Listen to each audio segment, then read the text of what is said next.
अच्छी तरह सुन लीजिए, माधवापुरा में हमने एटम बम दिखाया था। बीजेपी के लोगों तैयार हो जाओ, हाइड्रोजन बम आ रहा है। आपकी जो सच्चाई है, वोट चोरी की सच्चाई है, वो पूरे देश को पता लग ಮಾಡಿದವರು. She said to me, you know, Rahul, you realize that you're playing with fire. And I said, yeah, Priyanka, I am playing with fire. I will continue to play with fire. I'm not scared of playing with fire.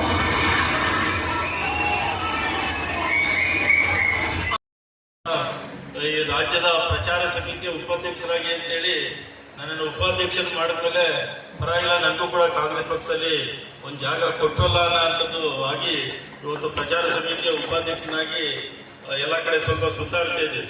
Mysuru, Mandya, Kodagu incharge ಬೇರೆ ಕೊಟ್ಟು ಅದನ್ನು ಕೂಡ ಕೆಲಸವನ್ನ ಮಾಡ್ತಾ ಇದ್ದೀವಿ. ಇವತ್ತಂತೂ ನನಗೆ ಭಾರಿ ಸಂತೋಷ ಆಗಿದೆ.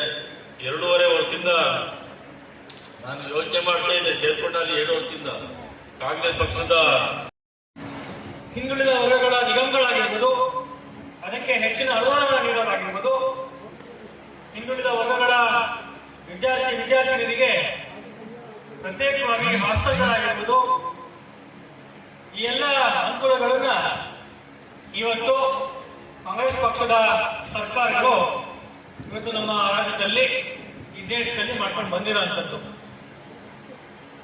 ಒಂದು ವೇಳೆ ತಾವೆಲ್ಲರೂ ಕೂಡ ಗಮನಿಸಬೇಕಾಗ್ತದೆ, ಇವತ್ತಿನ ದಿವಸ ನಮ್ಮ ಸರ್ಕಾರ, ನಮ್ಮ ಪಕ್ಷ ಸಂವಿಧಾನದ ಆಶಯಗಳನ್ನ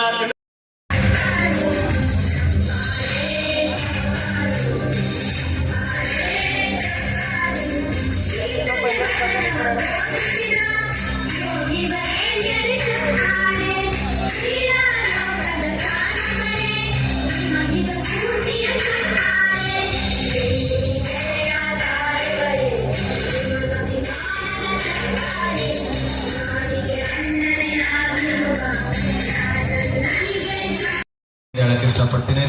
ಅದೇ ರೀತಿ ಒಂದು ವೇದಿಕೆ ಮೇಲೆ ನಾನು ನಿಂತಿಲ್ಲಿ